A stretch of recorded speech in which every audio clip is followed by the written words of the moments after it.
Assalamualaikum warahmatullahi wabarakatuh. Perkenalkan, kami dari kelompok 2 yang beranggotakan yang pertama yaitu Aziz Siswanto, yang kedua yaitu Saprina Putri, dan yang ketiga Rizky Makfira. Pada sesi kali ini kami akan membahas mengenai Internet Financial Reporting in Indonesia. Baiklah, materi yang akan dibahas pada kali ini yaitu latar belakang penelitian, peningkatan aktivitas manajemen laba, dan upaya untuk meminimalkan biaya modal ekuitas telah mendorong perhatian publik pada keterbukaan informasi yang akurat. Penggunaan internet sebagai media pelaporan akan memudahkan investor dalam menilai kinerja perusahaan. Sebagian besar pemangku kepentingan sering memperhatikan informasi laba tanpa memperhatikan bagaimana laba yang dihasilkan, yang menciptakan peluang bagi manajemen untuk melakukan praktik manajemen laba. Investor berasumsi bahwa earning power yang tinggi akan menjamin pengembalian investasi dan memberikan keuntungan yang layak. Fokus penilaian kinerja perusahaan bukan hanya informasi laba dalam laporan keuangan. Investor menilai bahwa nilai suatu perusahaan juga dari investment grade yang akan dikeluarkan di masa yang akan datang, dikenal sebagai investment opportunity set. Materi selanjutnya yaitu rumusan masalah, membahas pengaruh langsung dan tidak langsung konsekuensi pelaporan keuangan internet, earning power, dan set kesempatan investasi terhadap cost of equity capital. Materi selanjutnya yaitu tujuan penelitian. Tujuannya yaitu untuk menguji pengaruh langsung dan tidak langsung konsekuensi pelaporan keuangan internet, earning power, dan set kesempatan investasi terhadap cost of equity capital. Selanjutnya itu literatur review. Internet Financial Report atau IFR merupakan pelaporan keuangan yang diungkapkan melalui internet yang disampaikan pihak manajemen perusahaan kepada pihak pemangku kepentingan. Beberapa penelitian telah meneliti bagaimana masalah teori keagenan dapat dikurangi dengan meningkatkan pengungkapan. Menurut Bal pada tahun 2006 menyatakan bahwa peningkatan transportasi dan pengungkapan akan kontribusi untuk menyelaraskan kepentingan manajer dan pemegang saham. Pengungkapan merupakan mekanisme untuk mengendalikan kinerja manajer, mengurangi terjadinya asimetri informasi, memantau biaya persediaan, dan itu akan mempengaruhi biaya modal. Penggunaan internet sebagai media pengungkapan perusahaan dapat meningkatkan kualitas pengungkapan. Selanjutnya yaitu keuntungan IFRS sebagai media komunikasi antara perusahaan dengan stakeholder. Yang pertama yaitu menawarkan solusi biaya rendah bagi kedua belah pihak. Bagi investor, memberikan kemudahan dalam mengakses internet perusahaan, sedangkan bagi perusahaan dapat mengurangi biaya untuk mencetak serta mengirim informasi perusahaan kepada investor. Yang kedua yaitu sebagai media komunikasi massa untuk laporan perusahaan, informasi dapat diakses oleh pengguna yang lebih luas daripada media komunikasi yang lama. Tidak ada batasan wilayah sehingga dapat mengembangkan jumlah investor potensial. Yang ketiga yaitu menawarkan informasi keuangan dalam berbagai format yang memudahkan dan bisa didownload di Adobe Acrobat formal dalam portable dokumen format PDF. Biasanya merupakan format yang paling umum digunakan. Selain itu, format yang digunakan adalah HTML atau Hyper Markup Language, Excel, XBRL. Yang keempat yaitu memungkinkan pemakai berinteraksi dengan perusahaan untuk bertanya atau memesan informasi tertentu dengan cara yang jauh lebih mudah dan murah dibandingkan mengirim surat atau telepon ke perusahaan. Selanjutnya itu kekurangan dari penggunaan IFRS. Yang pertama, regulasi yang mengatur tentang IFRS secara khusus belum tersedia. Yang kedua, biaya untuk mengembangkan serta merawat website terkadang melebihi atas manfaat yang didapat. Yang ketiga yaitu sehubungan dengan market competition. Dengan diungkapkannya informasi secara luas, perusahaan akan berpotensi kehilangan keunggulan kompetitifnya. Selanjutnya itu pengembangan hipotesis. Yang pertama yaitu hubungan langsung dan tidak langsung dari konten pada biaya modal ekuitas. Yang kedua yaitu hubungan langsung dan tidak langsung ketepatan waktu pada biaya modal ekuitas. Yang ketiga yaitu hubungan langsung dan tidak langsung pemanfaatan teknologi terhadap biaya modal ekuitas. Yang keempat yaitu hubungan langsung dan tidak langsung dari dukungan pengguna pada biaya modal ekuitas. Hipotesis yang kelima yaitu hubungan langsung dan tidak langsung dari margin laba bersih pada biaya modal ekuitas. Semakin tinggi rasio margin laba bersih, maka semakin baik perusahaan menghasilkan laba sehingga porsi dividen yang dapat dibayarkan oleh perusahaan semakin tinggi pula. Maka hipotesis yang diusulkan yang pertama yaitu net profit margin mempengaruhi biaya modal ekuitas, manajemen laba, dan biaya modal ekuitas melalui manajemen laba. Hipotesis yang keenam yaitu hubungan langsung dan tidak langsung pengembalian aset pada biaya modal ekuitas. Semakin tinggi pendapatan, maka hal ini akan memperoleh apresiasi bagi investor bahwa perusahaan mampu memberikan manfaat positif bagi pemegang saham. Maka hipotesis yang diajukan yaitu return on asset mempengaruhi biaya modal ekuitas, manajemen laba, dan biaya modal ekuitas melalui manajemen laba. Hipotesis yang ketujuh yaitu hubungan langsung dan tidak langsung dari pasar ke buku. Proksi ekuitas pasar ke buku menunjukkan bahwa perusahaan dengan tingkat pertumbuhan yang lebih tinggi akan cenderung melakukan lebih banyak manajemen laba. Maka hipotesis yang diusulkan yaitu market to book equity mempengaruhi biaya modal ekuitas, manajemen laba, dan biaya modal ekuitas melalui manajemen laba. Hipotesis yang ke-8 yaitu hubungan langsung dan tidak langsung dari pendapatan, harga rasio, biaya modal ekuitas. Price earning ratio menggambarkan seberapa besar earning power yang dimiliki perusahaan. Price earning ratio yang tinggi akan meningkatkan kepercayaan investor terhadap masa depan perusahaan.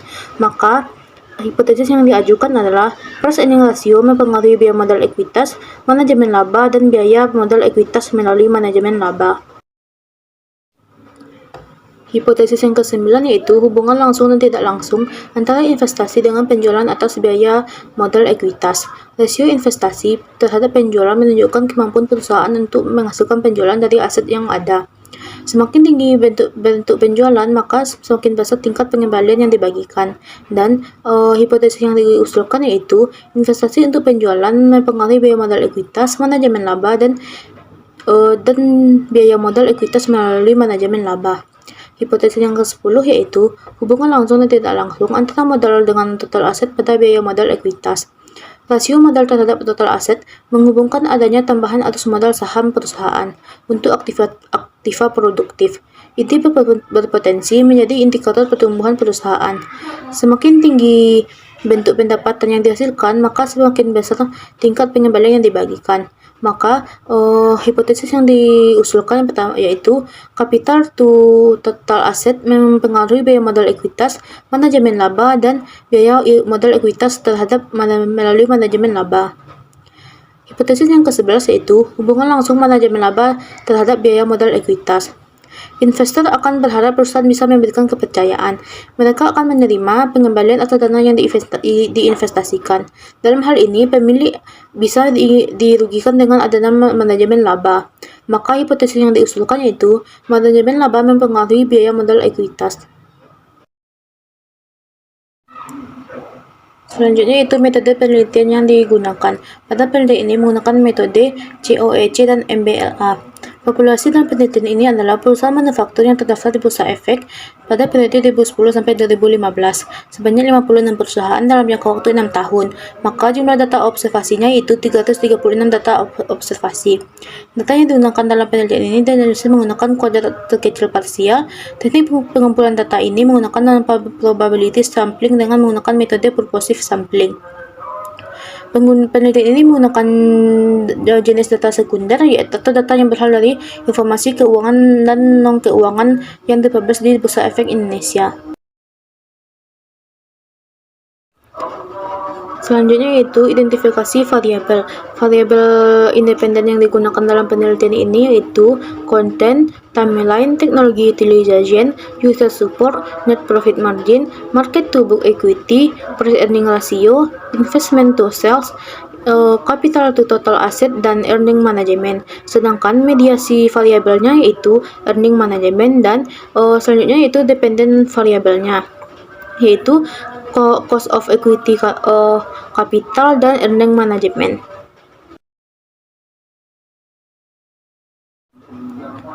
Selanjutnya itu pada tabel 1, asumsi normalitas dapat diuji dengan nilai statistik Z untuk skewness dan kurtosis. Hasil menunjukkan bahwa COEC, MBLA, Time Tag User, NPM, ROA, MTBE, per invoice, dan CAPTA memiliki nilai signifikan uji normalitas. Keseluruhan variabel penelitian ini memiliki p-value, skewness, dan kurtosis lebih besar dari 0,05. Pada tabel 1 ini, nilai T untuk sampel penelitian adalah 1,96. Dapat disimpulkan bahwa PER dan invoice memiliki hubungan yang signifikan terhadap COEC. Hasilnya mendukung temuan dari penelitian sebelumnya. Selanjutnya, pada tabel 1, pengujian untuk menganalisis apakah variabel mediasi atau manajemen laba mempengaruhi biaya modal ekuitas menunjukkan nilai koefisien jalur MBLA ke COEC adalah 0,22 dengan T-value kecil dari 1,96. Jalur tidak signifikan, artinya hipotesis yang menyatakan bahwa manajemen laba berpengaruh langsung signifikan terhadap biaya modal ekuitas. Prosedur pengujian hipotesis manajemen laba sebagai variabel mediasi hubungan antara konten dan biaya modal ekuitas memiliki dua langkah. Yang pertama yaitu melakukan estimasi konten efek langsung pada biaya modal ekuitas tanpa memasukkan variabel mediasi. Yang kedua yaitu melakukan estimasi pengaruh tidak langsung secara simultan dengan model segitiga PLS SEM. Persyaratan efek mediasi yang harus dipenuhi adalah jalur CONT kurang MBLA dan MBLA kurang COEC harus signifikan. Berdasarkan kriteria tersebut, dapat disimpulkan bahwa H1C ditolak sehingga konten tidak terbukti mempengaruhi biaya modal ekuitas melalui manajemen laba sebagai variabel mediasi. Untuk uji pengaruh tidak langsung, hipotesis H2C, H3C, H4C, H5C, H6C, H7C, H8C, H9C, H10C tidak didukung. Populasi dalam penelitian ini adalah perusahaan manufaktur yang terdaftar di Bursa Efek Indonesia periode 2010 sampai 2015 sebanyak 56 perusahaan selama 6 tahun, yaitu 336 data observasi. Data yang digunakan dalam penelitian ini dianalisis menggunakan kuadrat terkecil parsial dan dilakukan dengan bantuan software Lisrel 9.2. Teknik pengumpulan data penelitian menggunakan non-probability sampling dengan menggunakan metode purposive sampling. Penelitian ini menggunakan jenis data sekunder atau data yang berasal dari informasi keuangan dan non-keuangan yang dipublikasikan di Bursa Efek Indonesia atau website perusahaan. Metode analisis data dalam penelitian ini meliputi analisis statistik deskriptif, uji normalitas, dan analisis jalur asumsi. Normalitas dapat diuji dengan nilai statistik Z untuk skewness dan kurtosis.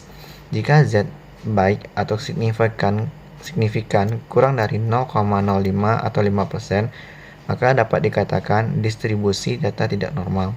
Sebaliknya, jika nilai Z baik atau tidak signifikan lebih besar dari 0,05 atau 5%, maka dapat dikatakan berdistribusi normal.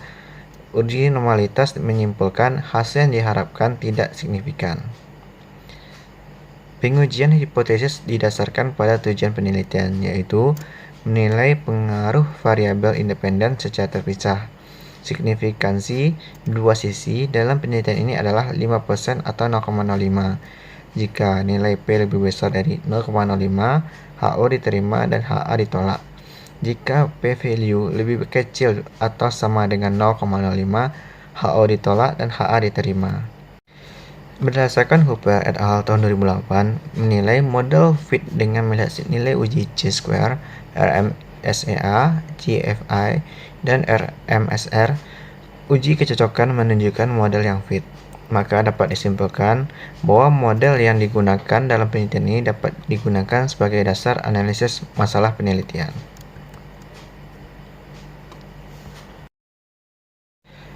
Kesimpulan, persyaratan efek mediasi yang harus dipenuhi adalah jalur CONT, MBLA, dan MBLA COC harus signifikan.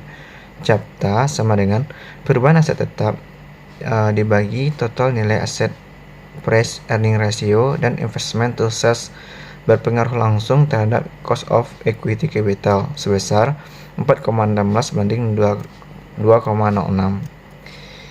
Ketepatan waktu, pemanfaatan teknologi, dukungan pengguna, margin laba bersih, laba atas aset, ekuitas pasar terhadap buku, modal terhadap total aset, dan pendapatan manajemen tidak memiliki pengaruh langsung terhadap biaya modal ekuitas. Konten, timelines, net profit margin, return on asset, dan price earning ratio berpengaruh langsung terhadap manajemen laba sebesar 2,20 banding minus 2,43 banding 2,52 banding minus 2,76 banding 4,95. Pemanfaatan teknologi, dukungan pengguna, market to book equity, investasi terhadap penjualan, dan modal terhadap total aset tidak berpengaruh langsung terhadap manajemen laba. Konten, ketepatan waktu, pemanfaatan teknologi, dukungan pengguna, margin laba bersih, laba atas aset, ekuitas pasar terhadap buku, rasio pendapatan harga, investasi terhadap penjualan, dan modal terhadap total aset tidak berpengaruh tidak langsung terhadap biaya modal ekuitas melalui laba pengelolaan.